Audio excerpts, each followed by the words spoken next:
ఇస్తా అన్నాడు. పక్కకే కొడంగల్ ఉంది. కొడంగల్లో మనం బంగారమోలే ఉద్దండాపూర్ రిజర్వాయర్ నుంచి కాలువలు దవ్వితే బ్రహ్మాండంగా గ్రావిటీ ద్వారా నీళ్ళు వచ్చేటట్టు మీ నియోజకవర్గం పరిగికి 1,00,000 ఎకరాలకు, కొడంగల్ నియోజకవర్గానికి 1,20,000 ఎకరాలకు నీళ్ళు వచ్చేటట్టు ఉద్దండాపూర్ నుంచి మొత్తం మనం సిద్ధం చేసి పెట్టినాం. రేవంత్ రెడ్డి గారు వచ్చినారు. వచ్చిన తర్వాత ఆ పనిని పక్కకు పెట్టి ఇవాళ కమిషన్ల కోసం, తనకు డబ్బుల కోసం, తన కుటుంబ సంపాదన కోసం 4,400 కోట్ల రూపాయలు ప్రత్యేకంగా లిఫ్ట్ పెట్టిండు. చూసుకోపో, లిఫ్ట్ పెట్టి ఇవాళ ఎవరికిచ్చిండు? ఎస్సీ ఎస్సీ బీసీలకు 72% కాంట్రాక్ట్ అన్నాడు కదా. మరి కొడంగల్ లిఫ్ట్ ఇరిగేషన్ 4,400 కోట్లు, 72% అంటే 3,000 కోట్లు ఎస్సీ ఎస్టీ బీసీలకు ఇయ్యాల. ఇచ్చిండా? 3,000 కోట్లు కాదు, 3 రూపాయలు ఇచ్చిండా ఎక్కడన్నా కాంట్రాక్టు? ఇచ్చుడు కాదు. ఎస్సీ ఎస్టీ గురుకులాల్లో, బీసీ మైనారిటీ గురుకులాల్లో చిన్న చిన్న కాంట్రాక్టర్లు ఉంటారు. గుడ్లు, వాటి బ్రెడ్, భోజనం, బూట్లు, బట్టలు, వాళ్ళ ఒక 10,000 మందిని ఆ రోజు కేసీఆర్ గారి గవర్నమెంట్ లో ఆర్ఎస్ ప్రవీణ్ కుమార్ గారు సెక్రటరీగా ఒక 10,000 మంది ఎస్సీ ఎస్టీ బీసీలను కాంట్రాక్టర్లు తయారు చేసిండు.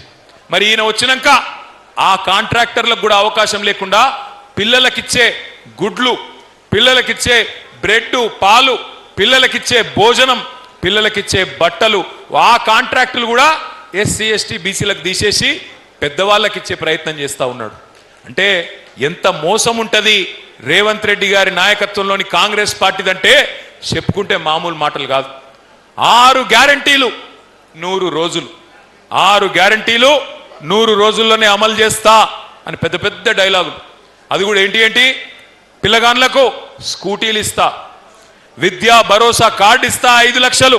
ఇవాళ నేను అడుగుతున్నా పరిగిలో ఉండే తల్లిదండ్రులను, పరిగిలో ఉండే మా విద్యార్థి సోదరులను అడుగుతా ఉన్నా, ఫీజు రీయింబర్స్మెంట్ 12,000 కోట్ల రూపాయలు బకాయిలు ఇవాళ మీకు ఇవ్వకుండా విద్యా భరోసా కార్డు ఇస్తా, మీకు ప్రభుత్వం నుంచిగా పైసలు వచ్చే అవసరం లేదు, మీకోసమే భరోసా కార్డు ఇస్తా అని చెప్పిండు. ఇవాళ విద్యా భరోసా కార్డు లేదు, విద్యకే భరోసా లేదు. ఫీజు రీయింబర్స్మెంట్కు మంగళం body SC ST BC minority పిల్లలు ఎవరైతే ప్రభుత్వం దిక్కు చూస్తా ఉన్నారో వాళ్ళందరికీ టీసీలు ఇవ్వకుండా, కౌన్సిలింగ్లో అడ్మిషన్లు ఇవ్వకుండా చదువుకు దూరం చేసే విధంగా దిక్కుమాలిన పరిపాలన చేస్తూ ఉన్నాడు. 2 ఉద్యోగాలు ఊడగొట్టండి. కేసీఆర్ది కేటీఆర్ది సంవత్సరంలోనే 2 లక్షల ఉద్యోగాలు ఇస్తా అన్నాడు మొదటి సంవత్సరంలో. ఇప్పటి వరకు 10,000 ఉద్యోగాలు కూడా ఇయ్యలే. 2.5 సంవత్సరాలు అయిపోయింది.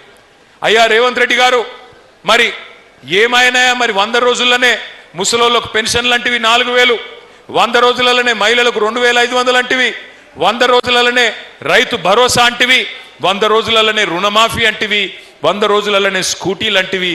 ఏమాయంటే కొత్తగా మాట్లాడుతున్నాడు రేవంత్ రెడ్డి గారు. ఏమంటున్నాడు ఈ మధ్యన? ఎంత కండలు తిరిగిన పహల్వానైనా 3 నెలలనే పిల్లలు పుట్టిస్తాడా? మనకు తెలియదా? మనకు పిల్లలు లేరా? మనకు పెళ్లిళ్ళు కాలేదా? 3 నెలల పిల్లలు పుట్టరని మనకు ముఖ్యమంత్రి చెప్పన్నా? నేను అడుగుతున్నా ఇవాళ పరిగి వేదికగా ముఖ్యమంత్రి గారు, 3 నెలల్లో పిల్లలు పుట్టారని మాకు కూడా తెలుసు, ప్రజలకు కూడా తెలుసు. కానీ 3 నెలలు అని చెప్పి మోసం చేసి 30 నెలల్లో కూడా పిల్లలు పుట్టకపోతే మరి నిన్నేం పిలవాలి? ఏమనాలి నిన్ను? 3 నెలలు అన్ని అమలు చేస్తా అంటివి, 30 నెలలు అయిపోయాయి, ఏమి చేయకపోతివి, ఉన్నాయి ఊడగొడితివి. బతుకమ్మ చీరలు బంద్ అయినాయా? బతుకమ్మ చీరలు బంద్ అయినాయా? ఉన్నాయా? రంజాన్ తోఫా బంద్ అయిందా లేదా? క్రిస్మస్ కానుక బంద్ అయిందా లేదా? కేసీఆర్ కిట్టు బంద్ అయిందా లేదా? మీ రియల్ ఎస్టేట్ డౌన్ అయిందా లేదా?